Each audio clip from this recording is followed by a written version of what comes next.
Hello, hello, hello, hello, hello. Welcome to the Matrix. Enslavement Nation by the Slaves of America. In 1913, big changes came to the monetary system of America. The Federal Reserve Act was established as America's money creator. In 1971, money was no longer to be backed up by a gold standard, but of one in debt. Money was literally debt. Debt backed the money. Fractional reserve lending states that when the Fed or government creates money or debt, they trade that debt with the banking sector for bonds. Then the banks use this newly created debt to create loans to smaller banks. A $10,000 account of Big Bank A can loan up to $90,000 to small banks or applicable lenders without the owner of the $10,000 account's notification. The bank simply banks on you not wanting or needing all your money in your account. What does all this mean? It is very simple. Do not work for money.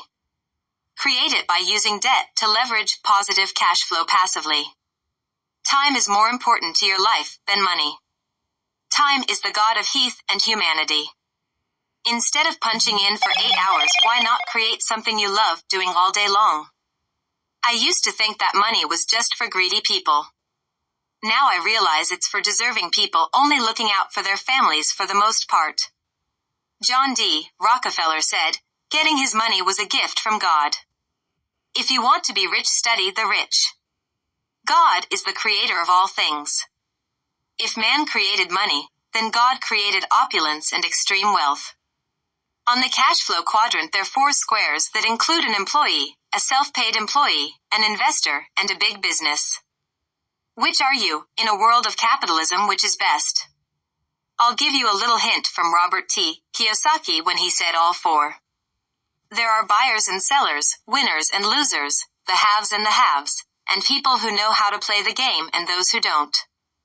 Capitalism does have the downside, including greed, corruption, monopolies, poverty, uneven distribution of wealth, small majority controls vastness of wealth and power, drug abuse, drug smuggling, border wars, prostitution, and even kidnapping or bribery. You could look at capitalism with a fine eye and perhaps find all man's thriving dilemma. Capitalism proves you're fucked, but it still serves a sufficient and beneficial stimulant to the totality as a whole. If no one worked hard, nothing would get done, but on the contrary, if all worked too hard, we would expel the need by oversupply. Capitalism is buying and selling, simply put. Without all the e-commerce and cryptocurrency emerging endeavors arising, the system we have would be comprehensible to the average man or woman. That's the problem with the game. Everyone plays, nobody gets out alive. Be very clear though, it is a game if you allow it to be. Either way, you must participate in the game, so in my opinion, thinking of your goals as game-like is a powerful way to accomplishing them. Think of your life's problems as a game-like task or soul mission to be fulfilled. We are put on this planet for several reasons, and one is to benefit those around us and general public. The more you participate, the better you will be rewarded, and the most likely you are to being happy. Life is a game-like simulation. We may not be in a video game, but if you think about it hard enough, you're the leading character in your own personal game that can go in various directions. Be patient. The rewards in the game exceed the cost. Michael Jordan, be true to the game, because the game will be true to you. If you try to shortcut the game, then the game will shortcut you. If you put forth the effort, good things will be bestowed upon you. That's truly about the game, and in some ways that's about life too. Tupac - I gotta have as much fun and go around the board as many times as I can before it's my turn to leave. Kobe Bryant, I'll do whatever it takes to win games, whether it's sitting on a bench waving a towel, handing a cup of water to a teammate, or hitting the game-winning shot. Chapter 1: Create assets and limit liabilities. For starters, if you think an asset is your 30-year home mortgage, you're probably wrong.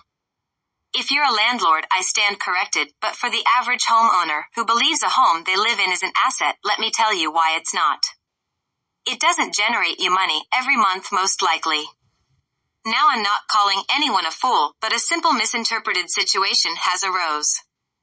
To the bankers whom typically own the home longer than the homeowner, the home is an asset on the bank's balance sheet.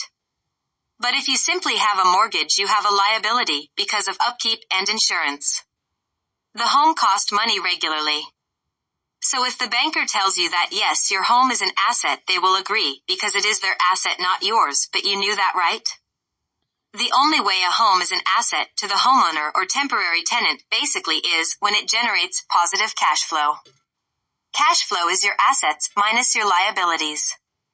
Liabilities cost your money. They take money out your pocket. Assets create money, liabilities cost money. Anything that costs more than it earns is a liability. Anything that earns more than it costs is an asset. On a financial statement or balance sheet, assets will be on one side and liabilities the other. In the world of credit, your assets on your financial statement prove your value. Accountants get paid $75,000 to go over balance sheets with a fine-tooth pen to protect an incorporated party. Everything is sales in capitalism. Create something, then sell it.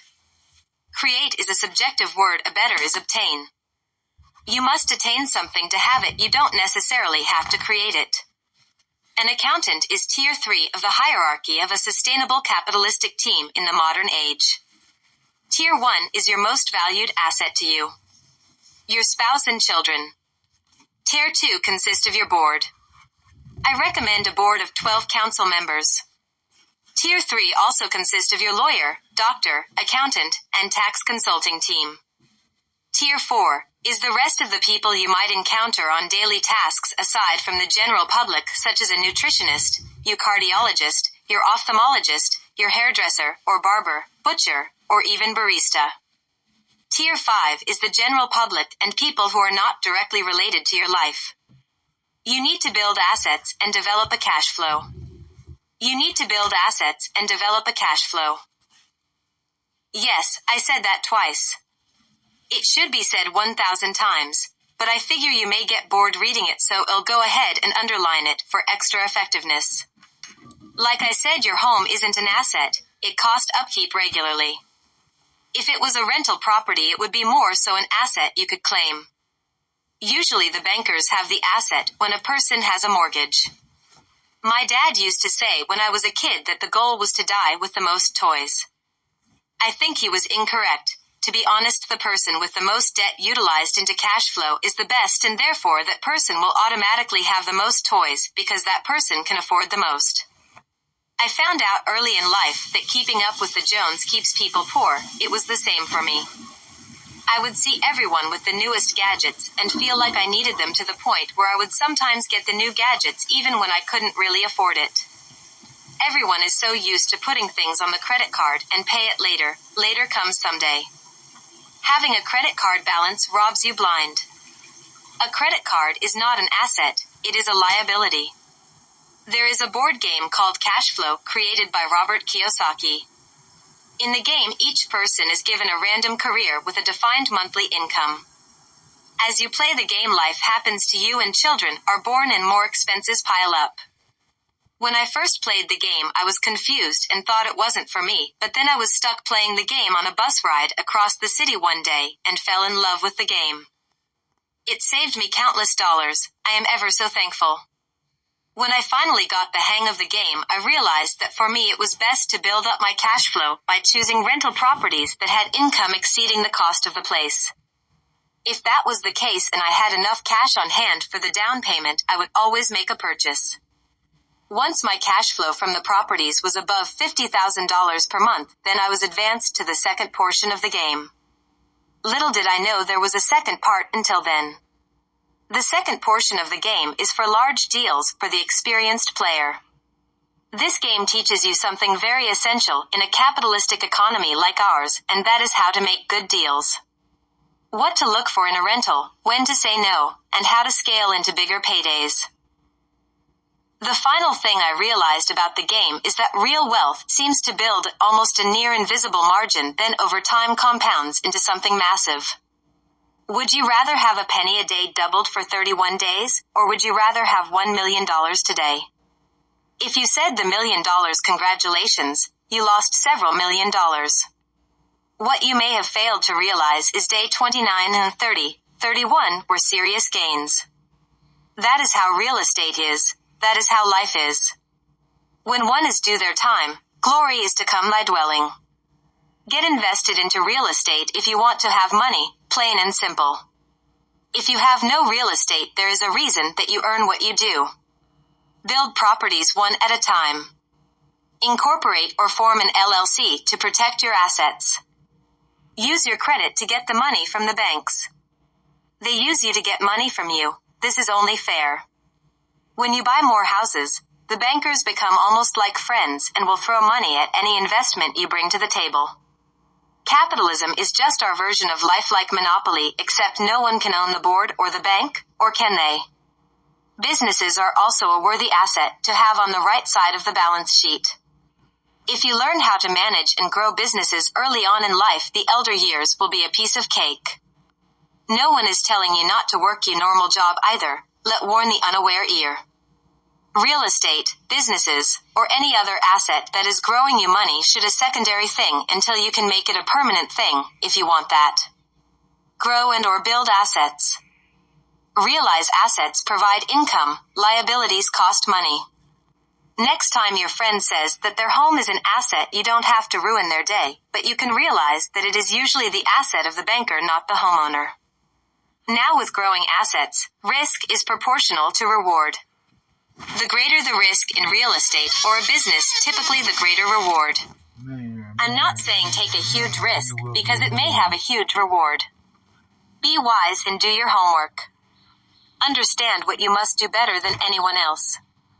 Your team will grow over time and become like family to your livelihood. If you would like to receive more information about assets or liabilities, try out Robert Kiyosaki's Rich Dad series, or Napoleon Hill's series of entrepreneurial type series. In the movie Wall Street, the tycoon tells Charlie Sheen the most valuable commodity available is information. How do we gain information essential to your success? Find out in the next chapter. Chapter 2, Gain Knowledge.